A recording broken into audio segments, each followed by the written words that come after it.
Oke, saya akan lanjutkan ya.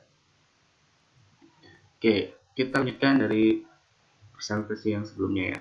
Sekarang kita akan membahas apa itu filsafat. Tadi kita membahas sedikit mengenai bahasa dalam filsafat itu seperti apa.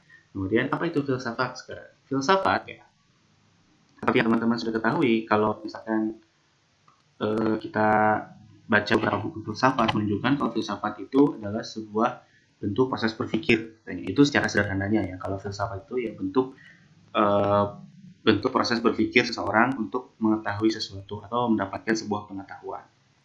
Nah, tapi kita akan bahas dulu secara etimologi dulu. Filsafat secara etimologi memang diambil, asal usulnya itu diambil dari bahasa Arab. Kalau kita ya, ada kata falsafah dalam bahasa Arab. Nah, kata falsafah ini notabene diambil dari bahasa aslinya, yaitu bahasa Yunani, yang terdiri dari kata philos dan juga sophia, filosofia. Ya. Bukan sepia, tapi sophia ya. Filosofia. Nah, filosofia ini dibagi menjadi dua makna ya, karena ada dua kata, filos dan sophia, berarti ada dua makna. Filos artinya itu disebut sebagai rasa cinta ya, atau kita sebut juga sebagai rasa ingin gitu ya, kayak desire kalau bahasa Inggris itu, keinginan gitu. Itu filos. Kemudian sophia itu maknanya adalah kebijaksanaan atau pengetahuan atau kearifan, bisa disebut sebagai demikian ya, seperti demikian. Jadi filos itu tadi didefinisikan secara secara luas disebut sebagai cinta atau rasa ingin, keinginan, dan sophia itu dimaknai atau diartikan sebagai sebuah kebijaksanaan atau kearifan ya, or knowledge atau pengetahuan ya. Sehingga filsafat itu kalau digabungkan menjadi rasa cinta terhadap sebuah kebijaksanaan atau rasa cinta terhadap pengetahuan, rasa cinta terhadap sebuah kearifan gitu. Jadi pada dasarnya ketika kita berfilsafat, kalau kita merujuk terhadap sistem makna etimologi ini, kita dapat artikan bahwa filsafat itu adalah sebuah keinginan untuk mengetahui sesuatu gitu kan. Jadi keinginan atau karena kita cinta, jadi kita ingin. Kemudian karena kita ingin, kita berusaha untuk apa? Mencintai. Mencintai apa? Kebijaksanaan. Kebijaksanaan apa? Kebijaksanaan itu dalam bentuk pengetahuan atau kearifan. Begitu ya.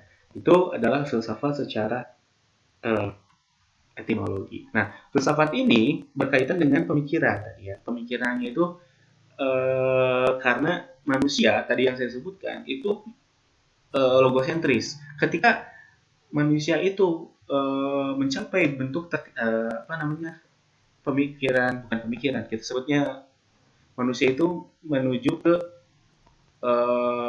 puncak tertingginya gitu ya, istilahnya itu mungkin. Puncak tertingginya manusia adalah ketika manusia itu berpikir, cogito ergo sum, kata Descartes. Yang artinya, aku berpikir maka aku ada. Begitu ya. Seperti yang disebutkan bahwa manusia itu berpikir dan kemudian dia akan mengeksistensikan dirinya langsung. Jadi menunjukkan bahwa dirinya ada. Ya, jadi ketika manusia tidak berpikir, berarti manusia itu tidak ada. Begitu. Makanya dalam filsafat, proses berpikir merupakan sesuatu yang penting untuk menunjukkan keeksistensian dirinya. Itu menurut Descartes ya.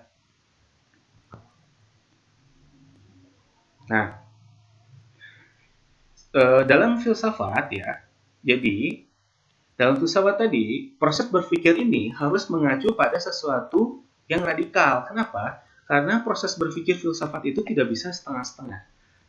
Ya, dalam filsafat, proses berpikir itu harus secara mendalam agar semuanya itu tercover atau terpenuhi. Jadi pemikiran filsafat itu tidak boleh hanya pada satu konsep saja, tetapi satu konsep itu harus diperdalam. Ya misalkan kita berpikir satu konsep, tapi hanya kita berpikir setengahnya saja, tidak secara mendalam, itu kurang berfilsafat. Karena pada dasarnya filsafat itu kita harus berpikir secara radikal, mendalam. Sehingga nantinya hasil-hasil pemikiran kita itu tidak menjadi pemikiran yang tidak logis ya. Karena pada dasarnya filsafat itu pemikirannya harus bersifat logis. Kalau tidak logis itu kurang berfilsafat.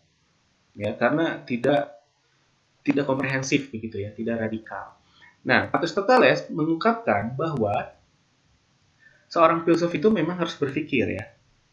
Gitu. Jadi kalau misalkan ada orang yang ingin menjadi filsuf gitu ya, ingin menjadi pemikir, gitu, ya harus berpikir. Tetapi ketika seseorang tidak ingin pun, ya tidak ingin menjadi seorang filsuf, juga itu harus berpikir. Ya. Jadi intinya adalah ketika kita ingin menjadi filsuf, kita harus berpikir. Tapi ketika kita tidak ingin menjadi filsuf, ya kita juga harus berpikir.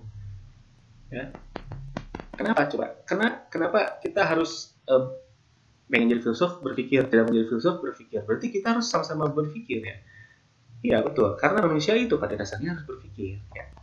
Nah, ketika seseorang atau manusia berpikir, maka dia sudah berfilsafat. Jadi filsafat itu ketika kita berpikir, kita sudah menunjukkan jiwa filsafat kita ya, untuk menunjukkan bahwa kita adalah seorang pemikir atau manusia yang berpikir.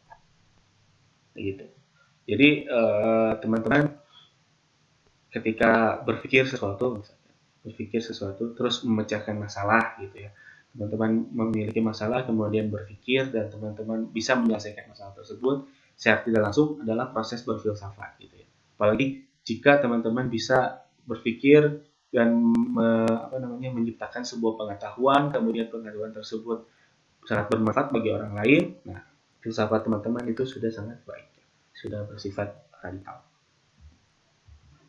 Nah, karena manusia berpikir, ya, tentu manusia itu memiliki konsep berpikir ya. Sebetulnya manusia itu pada dasarnya seperti hewan ya. Kenapa seperti hewan? Karena manusia itu ya punya keinginan, punya nafsu. Kadang-kadang nafsunya tidak terbataskan. Kemudian manusia itu kadang-kadang liar gitu ya. Secara biologis pun manusia memiliki sel-sel, memiliki tulang, memiliki bentuk bentuk tubuh atau organ tubuh yang hampir sama ya dengan hewan. Makanya beberapa konsep dalam filsafat menyebutkan bahwa manusia itu seperti hewan, seperti binatang, tetapi dia berpikir. Ya. Nah, kemudian ketika manusia berpikir, manusia itu akan berbicara dan bertanya. Nah, berbicara dan bertanya ini konsepnya adalah bahasa. Ya, dalam filsafat bahasa itu sangat berperan penting. Kenapa? Karena ketika seseorang ingin berfilsafat tentu harus berbahasa. Ya. Nah, jadi makanya dalam konsep berbahasa tadi kita sebutkan bahwa manusia itu ya pertama harus berpikir secara leksikon dulu ya. Kata-katanya apa ya? Kata-kata apa kemudian distimuluskan menjadi sebuah bentuk gramatikal, kemudian diproduksi menjadi bunyi, akhirnya menjadi makna gitu. Nah, begitupun dalam filsafat. Kenapa bahasa sangat penting dalam filsafat? Karena ketika manusia ingin bertanya, ingin berbicara, tentu menggunakan bahasa. Ketika manusia tidak bisa menggunakan bahasa, akan sulit pada zaman itu, khususnya dalam zaman kuno, apalagi sekarang juga ya sama, akan terlalu sulit untuk berfilsafat ya kalau tidak memiliki bahasa. Begitu. Nah, kemudian ketika bertanya, manusia tentu ingin mendapatkan sebuah jawaban. Ini proses berpikirnya. Ketika kita berpikir, bertanya gitu, apa ada pikiran kita misalkan, kenapa sih hidupku ini seperti ini, misalkan karena banyak tekanan, maka berpikir kenapa hidup kita seperti ini susah. Kemudian bertanya-tanya pada diri sendiri, berbicara, bertanya pada diri sendiri untuk mendapatkan jawaban kenapa kita seperti itu. Nah, dengan mendapatkan sebuah insight atau masukan pertanyaannya, kemudian berbicara, kemudian ingin mendapatkan jawaban, maka manusia itu akan mencari sebuah kebenaran. Ya, kebenaran ini tentu harus dibarengi dengan pemikiran yang logis ya. Mencari kebenaran itu jangan kita berpikir kemudian bertanya, mencari kebenaran dan mencari kebenaran yang salah. Hati-hati juga ya. Makanya kenapa filsafat harus berpikir radikal, karena mencari kebenaran itu harus melalui proses yang sangat panjang dan sulit. Gitu. Makanya harus radikal. Nah, ketika manusia mencari jawaban atas sebuah kebenaran itu, kebenaran ini tentu saja berkaitan dengan manusia, ya kan? Karena manusia ini memiliki banyak sekali